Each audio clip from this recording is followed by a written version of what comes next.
तो बच्चे लोग अगला जो टॉपिक है वो है hydrogen. As far as importance goes, to be honest इतना कुछ बहुत खास इंपॉर्टेंस वगैरह नहीं है, क्योंकि आपके एंट्रेंस में भी इसमें से एक ही क्वेश्चन आता है मैक्स, वो भी कभी कभी नहीं भी आता है, that is okay. And as far as your theory goes, तो ऑब्वियसली ये बोर्ड्स में तो आएगा नहीं क्योंकि ये क्लास 11 में, तो that is okay, nothing to worry about. पहले तो एक्चुअली ये जो हाइड्रोजन ये पूरा टॉपिक है ये एस ब्लॉक में ही कंप्लीट, ये मतलब एस ब्लॉक में इंक्लूडेड हुआ करता था, क्योंकि टेक्निकली तो ये ग्रुप 1 का पहला मेंबर है ना, बट बिकॉज ये इतना एक्सेप्शनल है और काफ़ी अलग इसकी प्रॉपर्टीज़ हैं, तो इसलिए इसको एक अलग छोटे से चैप्टर के फॉर्म में इंक्लूड किया गया। Lots and lots of factual things to remember in this chapter, without explanation काफ़ी कुछ है ऐसा जो मैं आपको डायरेक्टली बोलूँगा कि आप याद कर लो और मार्क कर दूंगा, तो आप वो कंप्लीट कर लेना ताकि हमारा टाइम इसमें सेव हो, ठीक है। And obviously as whatever requires explaining I will definitely tell. चलो, सिंपलेस्ट एटॉमिक स्ट्रक्चर है हाइड्रोजन का, पता ही है सबको। Exist as diatomic, that is H2 and that's why we call it dihydrogen, है ना। इसका एक एक्सेप्शनल पार्ट ये था कि यार ये लिखा जाता है ग्रुप 1 में, पर ये टेक्निकली मेटल तो है नहीं, तो ये मेटल्स के साथ फिर भी लगाया जाता है ना। तो ये इसकी एक बहुत ही यूनिक और इम्पॉर्टेंट प्रॉपर्टी थी, बरोबर है ना। और मेंडलीव ने जब पहला पीरियोडिक टेबल बनाया था, तो हमने ये भी पढ़ा है पीरियोडिक टेबल चैप्टर में, मैंने आपको पढ़ाया था कि मेंडलीव ने जब पहला पीरियोडिक टेबल बनाया था तो उसको समझ नहीं आ रहा था कि हाइड्रोजन कहाँ रखूँ, उसका दिमाग नहीं काम कर रहा था। बोले यहाँ रखूँ हाइड्रोजन को, लेफ्ट में, राइट में, बीच में, है ना। So hydrogen is the first element of the periodic table, simplest element, and its place in the periodic table has been a subject of discussion or debate in the past. Electronic configuration क्या है? 1s1, तो s block को belong करता है ये। तो इसका जो सिमिलैरिटी है वो एल्कली मेटल्स के साथ है, यानी कि NS1 के साथ। पर हैलोजेंस की तरह it is short by 1 electron, मतलब इसकी जो वैलेंसी है वो तो हैलोजेंस के जैसी है 1, बरोबर। और इसका जो कॉन्फ़िगरेशन है वो तो एल्कली मेटल जैसा है NS1। So therefore it has resemblance to alkali metals as well as halogens. ये एक यूनिक चीज है जो ग्रुप 1 और ग्रुप 17 दोनों से सिमिलर है, करेक्ट है।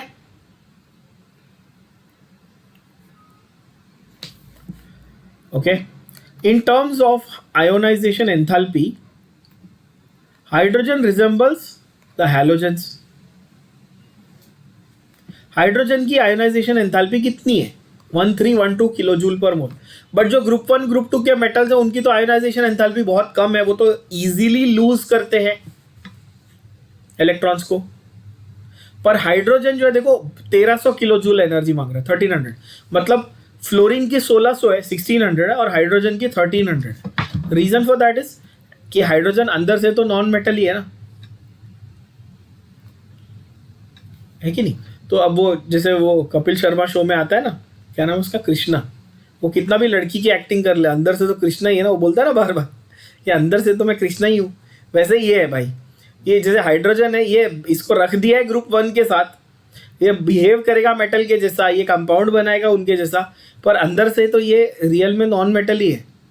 तो इसकी टेंडेंसी है कि यार मेरे को इलेक्ट्रॉन मिल जाए तो अच्छा है, तो इसकी आयोनाइजेशन एंथैल्पी भी हाई है। और हैलोजेंस की ही तरह ये डायटॉमिक मॉलिक्यूल भी बनाता है, और ऑल्सो ये हाइड्राइड्स भी बनाता है दूसरे मेटल्स के साथ कंबाइन होकर। सो दैट इज वाई जो इसका साइज है, जो because of extremely small size,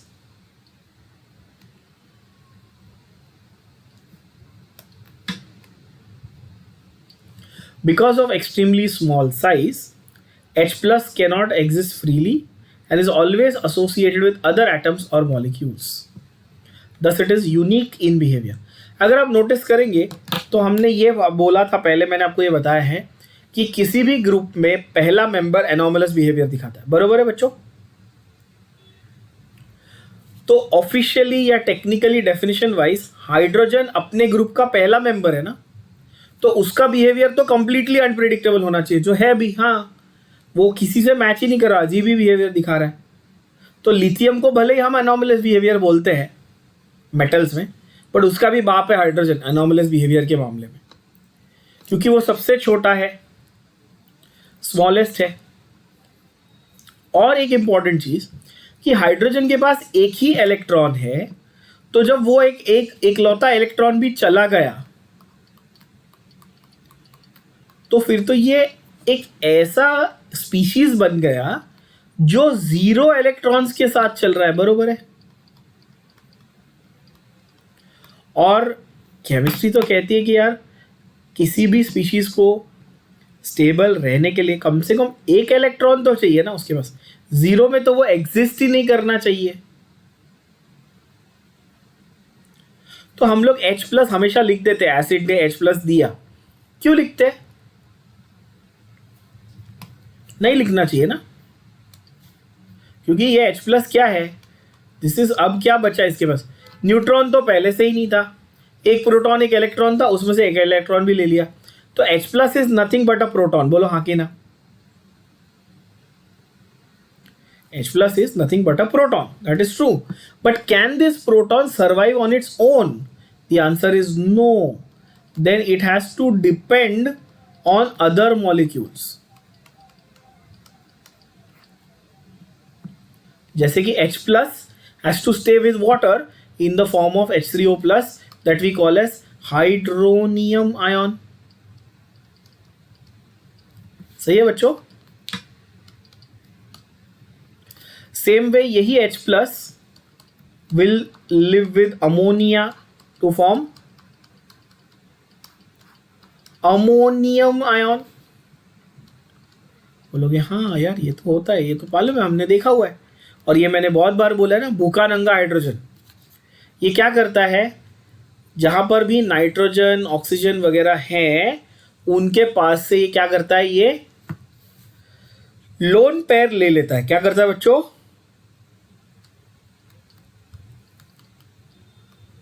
ये लोन पेयर ले लेता है, और ये लोन पेयर लेकर क्या करता है, अपने आप को स्टेबलाइज करता है। So that is why this statement, now it will make sense, H+ cannot exist freely and has to be associated with other atoms or molecules to remain stable. ये क्लियर हुआ बच्चों?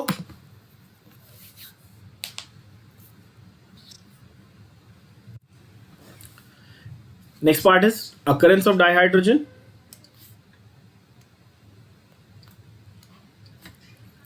Most abundant element in the universe. Very important MCQ question. In the universe, हाँ? क्यों? क्योंकि हमारे बाहर जो space में स्टार्स, प्लैनेट्स, बहुत सारी जगहों पे पूरे के पूरे हाइड्रोजन के ही आपको पार्ट्स मिलेंगे, उस स्ट्रक्चर। सोलर एटमॉस्फेयर में मिलता है, giant planet that is Jupiter and Saturn, उसमें मेजॉरिटी हाइड्रोजन होता है ना। पर अर्थ के एटमॉस्फेयर में बहुत कम होता है, 0.15% by mass in the earth's atmosphere, right. 15.4% ये कंबाइंड फॉर्म में रहता है। Now here is a little tricky, when I say atmosphere मतलब हवा में, when I say atmosphere, that is हवा में, you will say it is present in free form. कैसा? Present in free form, that is hydrogen gas के तौर पे। ये कितना है? ये 0.15% है। हवा में मेजॉरिटी तो नाइट्रोजन होता है, सबको मालूम है, सबने पढ़ा हुआ है, 78%। फिर आता है ऑक्सीजन 21%, तो 99 तो यही हो गया है ना। तो बचा क्या? तंबूरा।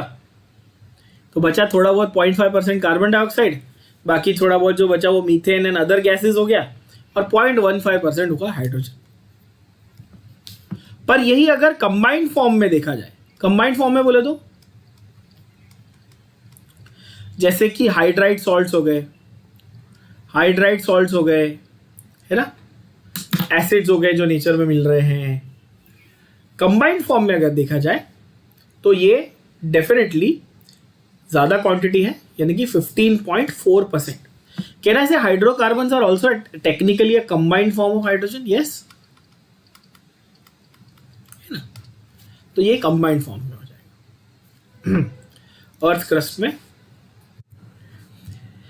So 15.4% is the amount of hydrogen that is present in the Earth's crust in the combined form. Now this includes everything, that is plant, animal, carbohydrates, protein, hydrates, lot of things. What are the isotopes of hydrogen? This we've already discussed in the periodic table. We know this: protium, deuterium, tritium. Percentages important. Protium 1 1, deuterium is 1 2, tritium is 1 3. Percentages are important. In 1934, Harold Urey got the Nobel Prize for separating hydrogen isotope of mass number 2, which is the deuterium. तो deuterium को isolate करने के लिए उनको Nobel Prize मिला था. The main form, predominant form is protium, जो commonly मिलता है 99% से भी ज़्यादा. 0.0156% is deuterium. And look at tritium. Only 1 in 10 raised to 18, मतलब 10 raised to minus 18% is the what do you say, occurrence percentage of tritium. Tritium is that rare.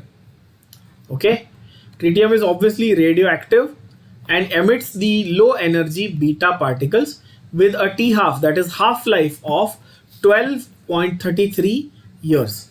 Half life क्या होता है ये मैं आप लोगों को बेसिक इंट्रोडक्शन पहले दे चुका हूं ऑलरेडी, कि किसी भी मटेरियल को, अगर मैं रेडियो एक्टिव मटेरियल को रखता हूं 100 ग्राम्स को फॉर एग्जांपल, तो एक्स अमाउंट ऑफ ईयर्स में वो अगर हाफ हो जाता है, 100 ग्राम का 50 ग्राम हो जाता है, तो वो उसका हाफ लाइफ होगा. फ्रैंकियम के बारे में मैंने आपको बताया था जब आप लोग पीरियोडिक टेबल कर रहे थे, ग्रुप 1 का भी कर रहे थे, तभी बोला था 21 मिनट्स फ्रैंकियम की हाफ लाइफ होती है, जो आपके बुक में ज़्यादा करके 22 मिनट्स बहुत जगह पे दी हुई है, आपको पता होगा.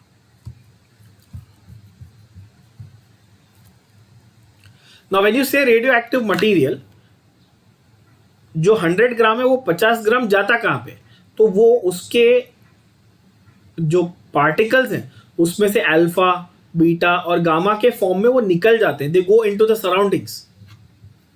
And that is why the amount goes on decreasing. And this happens with radioactive materials mainly. Like tritium is a classic example, a francium is a classic example, a radium is a classic example. All of those that we have studied about, those will have certain amount of years, that is their half life. Now there are other variants also that has half life in thousands of years. जिसका एक बहुत ही अच्छा example है carbon का 14 C14 isotope. मैंने आपको बताया ना 5490 ईयर्स, मतलब रफली अप्रोक्सीमेटली 5,500 साल इसकी हाफ लाइफ होती है. कितनी? 5,500 साल. ठीक है, very long time for the amount to become half. मतलब इसको हम लोग बोलते हैं स्लो डीके. क्या बोलते हैं? Slow decay. कि वो मटेरियल कम होता जा रहा है, डीके होता जा रहा है, पर बहुत ही स्लो रेट पे. खैर, तो आइसोटोप्स में से tritium radio active, that is important. Okay, all the isotopes have the same electronic configuration obviously, because electron तो सबके पास एक ही है ना, तो 1s1. करेक्ट. बहुत बच्चे इसमें कंफ्यूज होते हैं, बोलते हैं सर तीन इलेक्ट्रॉन है, ये 3 इलेक्ट्रॉन वगैरह नहीं है. इलेक्ट्रॉन एक ही होता है, 3 उसका मास नंबर दिया है, मतलब 2 न्यूट्रॉन्स है. So they have almost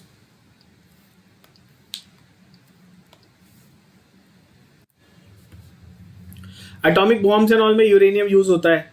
human beings के लिए हार्मफुल है ना, बिकॉज एक जनरेशन पूरी अफेक्ट हो जाती है ना.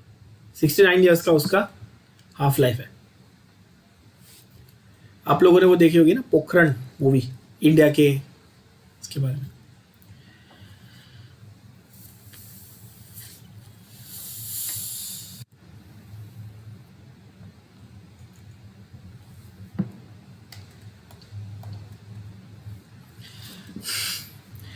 So they have almost the same chemical properties because they have the same electronic configuration. The difference is in their rates of reactions. ठीक है, फिजिकल प्रॉपर्टीज एंड ऑल भी डिफर होती है क्योंकि लार्ज मास डिफरेंस है. Physical properties differ considerably due to large differences in mass.